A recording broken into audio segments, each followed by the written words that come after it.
মুভির শুরুতে আমরা একটা মসজিদকে দেখতে পাই যেখানে আমির আজিকরা নামে একটি ছেলে সেই মসজিদে সবাইকে নামাজ পড়াচ্ছিল। আর অন্যদিকে আমরা জিরাসাবা নামে একটি মেয়েকে দেখতে পাই যে কিনা একটি বারে তার বন্ধুদের সাথে অ্যালকোহল গ্রহণ করছিল। তবে সে ছিল ইসলাম পরিবারের একটি মেয়ে, কিন্তু তারপরেও সে ইসলামকে ভালোভাবে বিশ্বাস করতো না।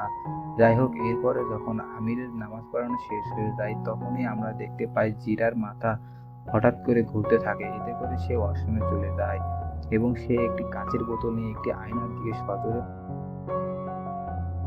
মারে।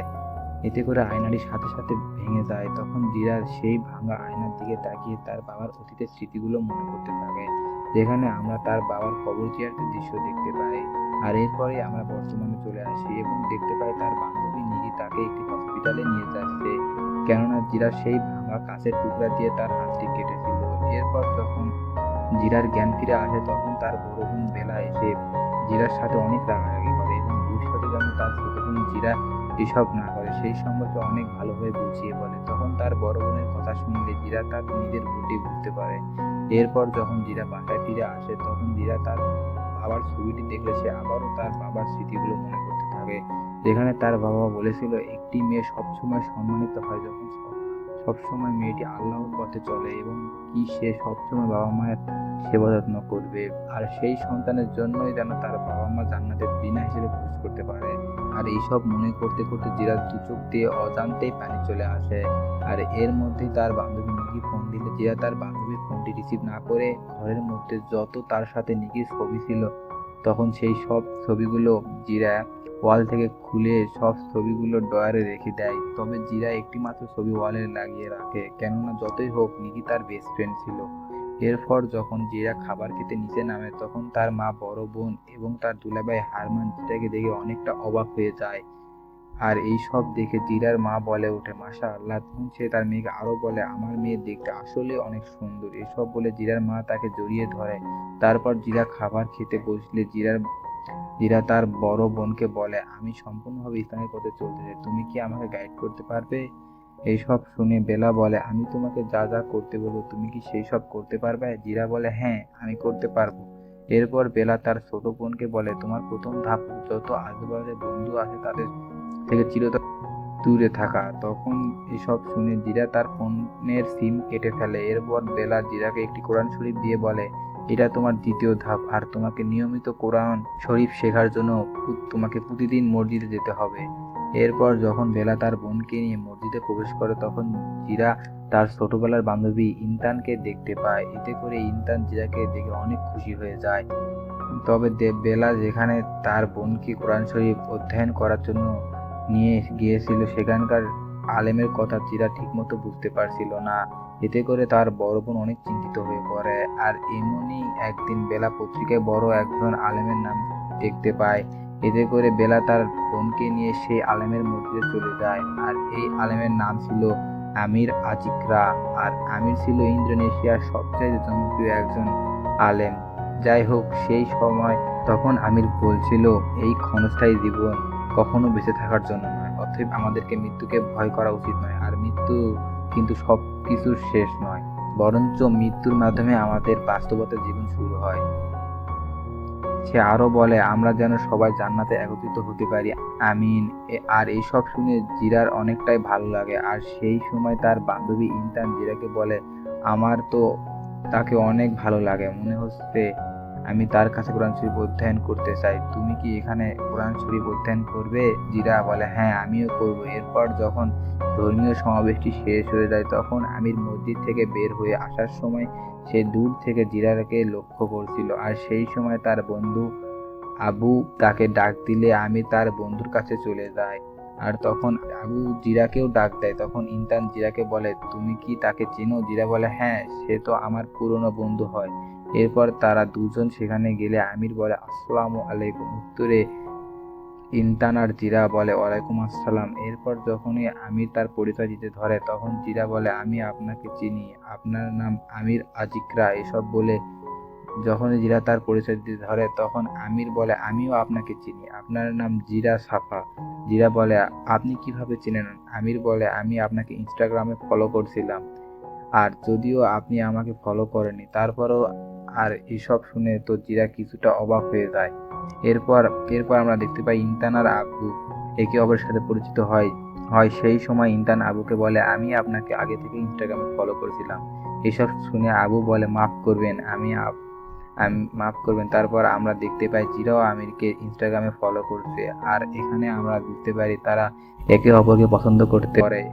আর এভাবেই জিরা প্রতিদিন মসজিদে যায় এবং খুব মনোযোগ দিয়ে আমিরের কথাগুলো শুনতে থাকে। আর আমিরের সেই কথাগুলো শুনে জিরা যেন ইসলামের মূল কথা বুঝতে পারে এবং জিরা আল্লাহর প্রতি গভীর বিশ্বাস আর ভালোবাসা দুটোই বেড়ে যায়। এরপর আমরা দেখতে পাই জিরা যখন বাসায় একা রান্না করছিল, ঠিক তখনই একজন দরজায় নক করলে জিরা দরজাটি খুলে দেখতে পায় তার বান্ধবী নিকি তার সামনে দাঁড়িয়ে আছে।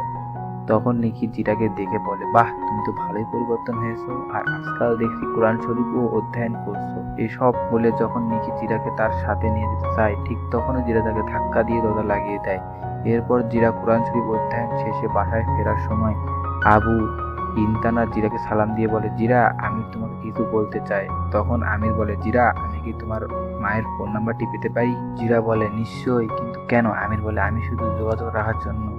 এসব শুনে জিরা তার মায়ের ফোন নাম্বারটি আমিরকে দিয়ে দেয়। এরপর যখন জিরা বাসায় ফিরে তখন তার মা জিরাকে বলে, আমির ওস্তাদ আরিফিন ইলহামের ছেলে আমাকে ডেকেছিল আর সে তোমাকে বিয়ে করতে চায়। এসব শুনে তার বড় বোন বেলা বলে, আসলে সত্যি বলতে আমি কি বলবো জানি না, কিন্তু আমি খুব খুশি হব যদি তোমার সাথে আমিরের বিয়ে হয়। আর আমি নিশ্চিত সে একজন ধার্মিক ছেলে, আর আল্লাহর ইচ্ছায় আমির তোমাকে গাইড করতে পারবে ভালো হতে। এসব শুনে তার দুলাভাই হারমান বলে, আমিও বেলার সাথে একমত। এর পরের দিন আমরা দেখতে পাই আমি তার বড় ভাই আর তার মাকে নিয়ে জিরার বাসায় চলে আসে। আর জিরার মতো আমিরেরও বাবা ছিল না। যাই হোক, এরপর যখন আমিরের পরিবারকে শুভেচ্ছা জানিয়ে তাদেরকে ভিতরে নিয়ে যাওয়া হয়, তখন জিরা আমিরের মায়ের কাছে আসলে আমিরের মা বলে, মাশা আল্লাহ, তুমি দেখতে অনেক সুন্দর। এমন সময় আমিরের মা যখনই জিরার হাতে লক্ষ্য করে তখন সে তার হাতে কাটা চিহ্ন দেখতে পায়। আর ওই সব দেখার পরও আমিরের মা তাকে বলে, আমি আশা করি তুমি আমার মেয়ে হয়েই থাকবে। জিরা বলে, আমিও চাই মা। এরপর আমি জিরাকে বলে, এখন তো বুঝতে পেরেছো আমি তোমাকে বিয়ে করতে চাই? জিরা বলে, হ্যাঁ, আর তুমি তো আমার সম্পর্কে অনেক কিছুই জানো, তবুও তুমি আমাকে বিয়ে করতে চাও? আমির বলে, সেটা সত্যি, তবে আমরা একে অপরকে ভালোভাবে জানতে পারবো সেটা বিয়ের পরে। আর তারপরে আমরা দেখতে পাই একটা মসজিদে আমির আর জিরার বিয়ে সম্পূর্ণ হয়, আর এতে করে তারা দুজনেই অনেক খুশি হয়ে যায় এবং কি তাদের দুই পরিবারও খুশিতে একদম আত্মহারা হয়ে যায়। তারপর আমরা আরো দেখতে পাই আমির জিরার কপালে আর জিরা আমিরের হাতে চুমু দেয়, আর এর মধ্যে দিয়ে তাদের বিয়ের অনুষ্ঠানটি শেষ হয়ে যায়। এরপর আমরা দেখতে পাই আমির জিরাকে তার কাঁধে নিয়ে পুরো রাস্তাটি হেঁটে হেঁটে জিরাকে তার ঘরে নিয়ে যায়। তারপর তারা যখন প্রথমবারের মতো কাছাকাছি আসে, ঠিক তখনই জিরার শ্বাসকষ্ট অনেক বেশি হতে শুরু করে। আর এই সময় আমির জিরাকে ভালোভাবে শুইয়ে দিয়ে বলে, জিরা, আমার দিকে তাকাও আর জিকির করো, আস্তাগফিরুল্লাহাল আজিম। তখন এসব শুনে জিরা আস্তাগফিরুল্লাহাল আজিম বলতে থাকে, এতে করে সে অনেকটাই সুস্থ বোধ করে। এরপর যখন জিরা ঘুমিয়ে যায় তখন আমরা দেখতে পাই আমির তাহাজ্জুদের নামাজ পড়তে, এবং তার নামাজ পড়াটি শেষ হয়ে গেলে আমির আল্লাহর কাছে দুহাত তুলে বলছিল, হে আমার প্রিয় আল্লাহ, আমি যেন জিরার জন্য একজন ভালো স্বামী হয়ে উঠতে পারি, যেভাবে তুমি মোহাম্মদ সাল্লাল্লাহু আলাইহি সাল্লামকে বানিয়েছো খাদিজার একজন ভালো স্বামী হিসেবে। আর এই সব বলার সময় জিরা ঘুমটি ভেঙে যায় এবং আমির সমস্ত কথা শুনে ফেলে। তখন সে এইসব শুনে জিরা বলে আমিন। তারপর সকাল হলে আমরা দেখতে পাই আমির আর জিরা একসাথে আসে। এরপর যখন আমির ইসলাম কেন্দ্রিক কথা বলছিল তখন সেই কথাগুলো খুব মনোযোগ দিয়ে শুনছিল। যাই হোক, এরপর আমির জিরাকে একটি জায়গায় নিয়ে যায় এবং বলে, তুমি যে শপটি দেখছো এইটি হলো আমার, আর এখানে আমি বিভিন্ন ধরনের মধু সেল দিয়ে থাকি। তারপর আমরা দেখতে পাই আমির তার নিজ হাতে জিরাকে মধু খাইয়ে দিচ্ছে। তখন জিরা বলে, মধুটি খেতে অনেক সুস্বাদু। এরপর তারা দুজনে একে অপরের হাত ধরে এক পা দু পা করে হাঁটতে হাঁটতে বাসায় চলে আসে। তখন আমরা দেখতে পাই জিরা আমিরের জন্য কিছু একটা রান্না করছে। সেই সময় আমরা দেখতে পাই আমিরও জিরাকে রান্না করতে সাহায্য করছে। আমির খাবারটি খেলে জিরা বলে, এটি কি খেতে ভালো হয়েছে? আমির বলে, আমি তো দেখি তুমি ভালোই রান্না করতে পারো। এরপর আমরা আরো দেখতে পাই আমির জিরাকে কোরআন শরীফ তেলাওয়াত করা শিখাচ্ছে। এরপর তারা দুজন যখন সুপার শপে যায় তখন দূর থেকে নিকি তাদের দুজনকে দেখে ফেলে। এতে করে সে তাদের দুজনের সামনে চলে আসে এবং জিরাকে বলে, বাহ, ভালোই তো, তুমি একজন বড় আলেমকে বিয়ে করে জান্নাতে যাওয়ার বন্দোবস্ত করেছো। এসব শুনে জিরা তাকে সেখান থেকে চলে যেতে বলে। নিকি আমিরকে বলে, ওস্তাদ, তুমি যখন তাকে বিয়ে করছো তাহলে তোমার তার অতীত সম্পর্কে জানাটাও দরকার ছিল। এসব বলে নিকি সেখান থেকে চলে যায়। এরপর বাসায় যাওয়ার পথে জিরা আমিরকে বলে, তুমি আসলে আমার ব্যাপারে অনেক কিছু জানো না। সে আরো বলে, তুমি আমার অতীত সম্পর্কে জানলে অনেক বিস্মিত হবে। আমি অতীতে ইসলামকে ঘৃণা করতাম, কেননা আমাকে একদিন স্কুল থেকে বহিষ্কার করা হয়েছিল আর আমার উপর মিথ্যা অভিযোগ দেওয়া হয়েছিল। আর তুমি এক মুহূর্তের জন্য কল্পনা করে দেখো, আমি একদিন আমার ক্লাসে একজনকে চুরি করতে দেখছিলাম। এরপর যখন আমি সেই ঘটনাটি হেডমাস্টারকে জানাই, তখন সেই হেডমাস্টার তাকে শাস্তি না দিয়ে বরং উল্টো আমাকেই শাস্তি দিয়েছিল। আর এসব ঘটেছিল তথাকথিত একটি ইসলামিক স্কুলে। তখন থেকেই আমি ইসলামকে ঘৃণা করতে শুরু করি। তখন শুধুমাত্র নিকি আমাকে বুঝতে পারত। এরপর নিকি প্রায়ই আমাকে নিয়ে বারে যেত, তবে সেই সময় আমার ভালো লাগলেও পরে আমার দম বন্ধ হয়ে আসতো। এসব শুনে আমি জিরার হাত ধরে বলে, ঠিক আছে, আর বলতে হবে না। তুমি তোমার অতীতকে নিয়ে নিজেকে আর কখনোই ঘৃণা করো না। এটা তোমার আর আল্লাহর মধ্যেই রাখো। আর তখনই জিরা হঠাৎ করে অনেক শ্বাসকষ্ট হতে শুরু করে। এসব থেকে আমি জিরাকে বলে, জিরা আস্তাগফিরুল্লাহ আল আযীম পড়তে থাকো। তখন জিরা আস্তাগফিরুল্লাহ আল আযীম বলতে থাকে। এতে করে সে কিছুটা সুস্থ বোধ করে। আর এখানে আমরা বুঝতে পারি, যখনই জিরা অতীতের কথাগুলো মনে করতে থাকে, ঠিক তখনই জিরা শ্বাসকষ্টের সমস্যা দেখা দেয়। যাই হোক, এরপর আমরা দেখতে পাই আমি জিরাকে কোলে নিয়ে তাকে ঘরে নিয়ে গিয়ে বিছানায় শুয়ে দেয়। এরপর একদিন সকাল হলে আমরা দেখতে পাই জিরা আমিরকে একটি বক্স দিয়ে সেখান থেকে চলে যায়। এরপর যখনই আমির সেই বক্সটি খুলে দেখে, তখন আমির বুঝতে পারে যে সে খুব শীঘ্রই বাবা হতে চলেছে। এর ফলে জিরা আর আমির খুশিতে একদম আত্মহারা হয়ে যায়। আর এই উপলক্ষে আমির জিরার জন্য ক্যান্ডেল নাইট ডিনারের ব্যবস্থা করে। তখন জিরা আর আমির সুন্দর একটি মুহূর্ত পার করছিল। তারপর একদিন আমির যখন তার দোকানে ছিল, ঠিক তখন জিরা ফোন দিয়ে বলে, তুমি কি বাসায় আসতে পারবে? আমার পেটটা খুব ব্যথা করছে। আর তখনই আমির জিরাকে একটি হসপিটালে দেখতে পায়। অবস্থা জিরা আমিরকে বলছিল, যদি এটি সর্বোত্তমের জন্যই হয় তাহলে কেন না, এটা এত যন্ত্রণাদায়ক। আর জিরা এসব কথা বলছিল কেননা তাদের সন্তানটি জিরার গর্ভে থাকা অবস্থায় মারা গিয়েছিল। এতে করে জিরা অনেকটাই ভেঙে পড়ে এবং তার প্রচন্ড খারাপ লাগে। আর এইসব দেখে আমি জিরাকে জড়িয়ে ধরে বলে, একমাত্র আল্লাহই জানে কোনটি আমাদের জন্য ভালো, আর তিনি হয়তো আমাদেরকে আরো সময় দিতে চেয়েছেন যেন আমরা ভবিষ্যতে আরো ভালো বাবা মা হতে পারি। এইসব বলে আমি জিরাকে জড়িয়ে ধরে ঘুমিয়ে যাই। এরপর একদিন জিরা একটি ধর্মীয় সমাবেশ গেলেও উকি নামে একটি মহিলা সবাইকে বলছিল, আমরা প্রতিনিয়তই আল্লাহর কাছ থেকে পরীক্ষার সম্মুখীন হই। যেমন আল্লাহ কাউকে দুঃখের মধ্যে পতিত করতে পারে, আবার কাউকে অনেক বিপদের মধ্যে ফেলতে পারে, তবে খুব শীঘ্রই তাদের জন্য সুখবর অপেক্ষা করছে।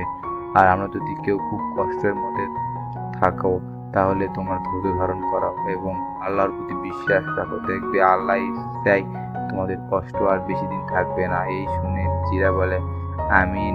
এরপর একদিন মাঝরাতে জিরা আমিরের ঘুম ভাঙিয়ে বলে, চলো আমরা এখন তাহাজ্জুদের নামাজ পড়ি। আর তখনই আমরা দেখতে পাই তারা দুজন খুব সুন্দরভাবে নামাজ পড়ছে। এরপর তাদের নামাজ পড়া শেষ হয়ে গেলে আল্লাহর কাছে দুহাত তুলে বলে, হে আমার প্রিয় আল্লাহ, তুমি আমাকে একজন ভালো স্ত্রী হতে সাহায্য করো, যেমন তুমি খাদিজাকে বানিয়েছো মুহাম্মদ সাল্লাল্লাহু আলাইহি সাল্লামের একজন ভালো স্ত্রী হিসেবে। তখন এইসব শুনে আমির বলে, আমিন। এরপর একদিন তারা দুজন ইসলামিক টিভি প্রোগ্রামে গেলে তখন কুকি নামে একটি মহিলা তাদেরকে বলে, তোমরা যে সব প্রশ্নের উত্তর দিতে স্বচ্ছন্দ বোধ করবে না না চাইলে তোমরা সেসব প্রশ্ন এড়িয়ে যেতে পারো। এসব বলে উকি টিভি প্রোগ্রামটি শুরু করে। তখন উকি জিরাকে প্রশ্ন করে, আচ্ছা আমির, যদি কোনো দ্বিতীয় বিয়ে করে তাহলে তোমার মতামত কি? তখন এইসব শুনে আমির জিরার হাত খুব জোরে চেপে ধরে, বোঝানোর চেষ্টা করে এই প্রশ্নের উত্তরটি দেওয়ার দরকার নেই। তারপরেও জিরা উকিকে বলছিল, আসলে আমি এর বিপক্ষে নই, কারণ এটি আল্লাহ দ্বারা অনুমোদিত।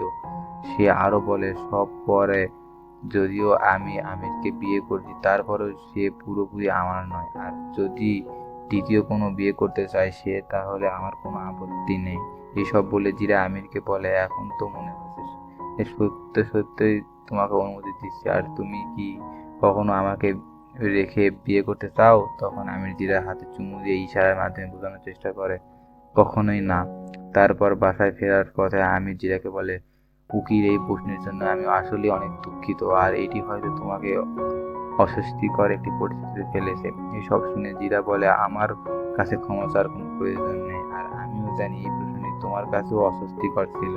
তখন আমির বলে, তুমি কোনো চিন্তা করো না, আমি একের অধিক বিয়েতে আগ্রহী নই, আর আমি এটা ভালোভাবেই জানি এটা কতটা বেদনাদায়ক, আর আমি তোমাকে কখনো কষ্ট দিতে চাই না, আর আমার কাছে একটা বই যথেষ্ট, বুঝতে পেরেছো?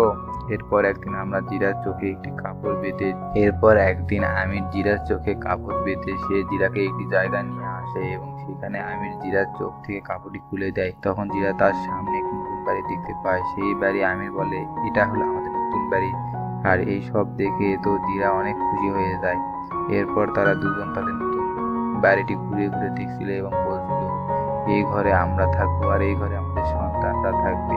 তবে এইসব বলার সময় হঠাৎ করেই আমিরের অনেক কাশি হতে শুরু করে, কিন্তু তার কাশি কোনোভাবে থামছিল না। তখন জিরা এসব থেকে কি করবে সে কোনো ভাবে উঠতে পারছিল না। তাই জিরা আমিরকে নিয়ে একটি ডাক্তারের কাছে চলে যায়।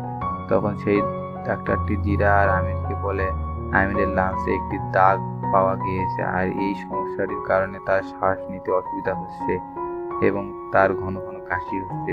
তাই যত সম্ভব পারা যায় তার ট্রিটমেন্ট নেওয়া খুবই প্রয়োজন। এরপর আমরা দেখতে পাই জিরা আমিরকে ট্রিটমেন্টের জন্য সেই হসপিটালে জিরা আমিরকে অ্যাডমিট করে। আর তখনই আমরা দেখতে পাই স্বামীর প্রতি একজন স্ত্রীর দায়িত্ব কেমন হতে পারে। এমন অবস্থায় জিরা সবসময় তার স্বামীর পাশে থাকতো এবং কি কখনোই জিরা আমিরকে তার চোখের আড়াল হতে দিত না, এবং কি সে সবসময় আমিরের অনেক যত্ন নিত। এরপর যখন আমির কিছুটা সুস্থ হয়ে যায় তখন তারা দুজনে বাড়িতে চলে আসে। তবে জিরার বাবার জন্মদিন উপলক্ষে আমির তার স্ত্রী জিরাকে নিয়ে তার শ্বশুর বাড়িতে চলে আসে। আর জিরার মা তাদের দুজনকে দেখলে অনেক খুশি হয়ে যায়। তারা সবাই একসাথে রাতের খাবার খেতে থাকে এবং অনেকদিন পর তারা সবাই এক হওয়ায় তাদের খুশির সীমা যেন কোনোভাবেই থামছিল না। যাই হোক, এরপর সকাল হলে তারা সবাই একটি সমুদ্রের তীরে চলে আসে। তখন আমির জিরাকে বলে, আমরা যখন বুড়ো হব তখন এখানে আমরা প্রতিনিয়তই আসবো। উত্তরে জিরা বলে, ঠিক আছে। তখন আমির আরো বলে, কল্পনা করো আমরা যখন দাদা দাদি হব তখন আমরা প্রতিদিন সকালে এই সমুদ্রের তীরে হাঁটবো, আর ছুটির দিনে আমাদের সন্তান এবং আমাদের নাতি নাতনিরা সবাই এখানে জড়ো হব। এইসব শুনে জিরা বলে, আমিন। সেই সময় জিরা আমিরকে আরো বলে, তুমি কি অনুভব করছো, তুমি কি বলতে পারবে? উত্তরে আমির বলে, এই সমুদ্রের তীরে তুমি আমার পাশে আসো, এর চাইতে ভালো আর কি হতে পারে বলো? এরপর আমির আর জিরা কিছুক্ষণ ছুটি করতে থাকে, আর তখন তারা যেন জীবনের সবচাইতে সেরা মুহূর্ত পার করছিল। কিন্তু এক পর্যায়ে হঠাৎ করে আবারও আমিরের অনেক কাশি হতে থাকে। এতে করে আমিরকে আবারও হসপিটালে অ্যাডমিট করানো হয়। তখন জিরা তার স্বামী আমিরের এই অবস্থা দেখে অনেকটাই চিন্তিত হয়ে পড়ে, এবং কি সে এই সময় জিরা আমিরের প্রতি অনেক যত্নশীল হতে শুরু করে, আর সব সময় জিরা তার স্বামীর আমিরের পাশেই থাকতো, কখনোই তাকে ছেড়ে কোথাও যেত না। তবে এক পর্যায়ে আমির জিরাকে বলে, জিরা তুমি ঠিক মতো নিজের খেয়াল রাখছো না আর ঠিক মতো বিশ্রামও নিচ্ছ না, তাই তুমি বরং বাড়িতে গিয়ে বিশ্রাম নাও এবং আমাদের নতুন বাড়িটি দেখে এসো। সে আরো বলে, আমি আমার নিজের খেয়াল রাখতে পারবো, তুমি আমাকে নিয়ে কোনো চিন্তা করো না, তাই তুমি বরং বাড়িতে চলে যাও। তখন এসব শুনে জিরা কোনোভাবেই সেখান থেকে যেতে চাইলো না। আমি জোর করে জিরাকে বাড়িতে যেতে বাধ্য করে। এরপর যখন জিরা বাড়িতে চলে যায় সে তখন বিছানার উপর একটি ডোরিয়ান ফলের শেপের একটি বালি দেখতে পায়। তখন এটি দেখে জিরা অনেক খুশি হয়ে যায়, কেননা জিরার ডোরিয়ান ফল অনেক পছন্দ। আর যাই হোক, সেখানে জিরা একটি চিঠিও পায়, আর সেখানে চিঠিতে লেখা ছিল, জিরা আমি তোমাকে অনেক ভালোবাসি। আর এর মধ্যেই আমির জিরাকে ভিডিও কল দেয় এবং বলে, আসসালামু আলাইকুম, পড়াটি তোমার কেমন লেগেছে? জিরা বলে, ওয়ালাইকুম আসসালাম, আমার এই অনেক অনেক পছন্দ হয়েছে। সে আরো বলে, তুমি সুস্থ হওয়ার পর তোমাকে কিন্তু অবশ্যই ডোরিয়ান ফল খেতে হবে, আর তুমি কিন্তু আমাকে কথাও দিয়েছিলে। আমির বলে, হ্যাঁ নিশ্চয়ই খাবো। সে আরো বলে, বালিশটি কিন্তু যত্ন করে রেখো, ঠিক আছে? এটি আমি ভালোবাসা দিয়ে কিনেছি। এরপর যখন জিরা তাদের নতুন বাড়িটি ঘুরে ঘুরে দেখছিল, ঠিক তখনই তার কাছে হসপিটাল থেকে কল আসে। এতে করে সে অনেকটাই ভয় পেয়ে যায় এবং এক মুহূর্তেই দেরি না করে সে হসপিটালে চলে আসে। দেখতে পায় আমির ডোরিয়ান ফল নিয়ে দাঁড়িয়ে আছে। তখন জিরা আমিরকে জড়িয়ে ধরে বলে, তুমি কি জানো আমি তোমাকে নিয়ে কতটা ভয় পেয়েছিলাম? উত্তরে আমির বলে, আরে পাগলি, আমি তো ঠিক আছি, ভয়ের কিছু নেই। সে আরো বলে, তুমি কি দেখোনি আমি কি ধরেছিলাম হাতে? জিরা বলে, এত দেখছি ডুরিয়ান ফল। এরপর আমরা দেখতে পাই তারা দুজনে একসাথে অনেক মজা করে ডুরিয়ান ফল খেতে থাকে। আমির তখন জিরাকে বলে, ফলটি দুর্গন্ধযুক্ত হলেও খেতে অনেক সুস্বাদু। আর এইসব শুনে তারা দুজন অনেকক্ষণ চুরি করে আর হাসতে হাসতে। তবে এক পর্যায়ে আমির শ্বাস নিতে অনেক কষ্ট হচ্ছিল। এতে করে আমিরকে রুমে নিয়ে যাওয়া হয়। এমন অবস্থায় ধীরা আইসিইউ রুমের পাশে বসে কোরআন শরীফ পড়ছিল, যেন আমির তাড়াতাড়ি সুস্থ হয়ে যায়। তবে এই মধ্যেই একজন ডাক্তার আইসিইউ রুম থেকে বের হয়ে এসে বলে, আপনারা যদি কেউ আমিরের সাথে কথা বলতে চান তাহলে ভিতরে একজন যেতে পারেন। এসব শুনে আমির মা বলে, ধীরা তুমি বরং ভিতরে যাও এবং তার সাথে কথা বলে। এরপর যখন ধীরা আইসিইউ রুমে প্রবেশ করে আর যখনই সে আমিরের দিকে দেখে, ঠিক তখনই তার দু চোখ দিয়ে পানি আসে। আর জিরার চোখ পানি দেখে আমির জিরাকে হাসতে বলে। তখন আমির জিরাকে আরো বলে, জিরা তুমি নিজেকে শক্ত করো, আর আমি আসলে অনেক দুঃখিত। জিরা বলে, তুমি এভাবে বলছো কেন, তোমাকে সুস্থ হতেই হবে। সে আরো বলে, চলো আমরা একসাথে জিকির করি। তখন তারা দুজন আস্তাগফিরুল্লাহ আল-আযীম পড়তে থাকে। তবে সেই সময় আমির অনেক কষ্ট হচ্ছিল। আর এর মধ্যে আমির লা ইলাহা ইল্লাল্লাহু মুহাম্মাদুর রাসূলুল্লাহ বলে সেখানে মৃত্যুবরণ করে। তখন এসব দেখে জিরা বলে, আমির আমরা এখানে আমাদের অনেক স্বপ্ন পূরণ করতে পারিনি। আর তখন যেন জিরা একদম স্তব্ধ হয়ে যায় এবং পুরো পরিবার যেন শোকে কান্নায় ভেঙে পড়ে। এরপর আমিরের কবর জিয়ারতের মধ্য দিয়ে ভিডিওটি এখানে শেষ হয়ে যায়। আর আমি কি বলবো, আমি কোনো ভাষায় খুঁজে পাচ্ছি না। তো আজ এই পর্যন্তই। দেখা হচ্ছে পরবর্তী কোনো একটি ভিডিওতে। আল্লাহ হাফেজ অ্যান্ড টেক লাভ।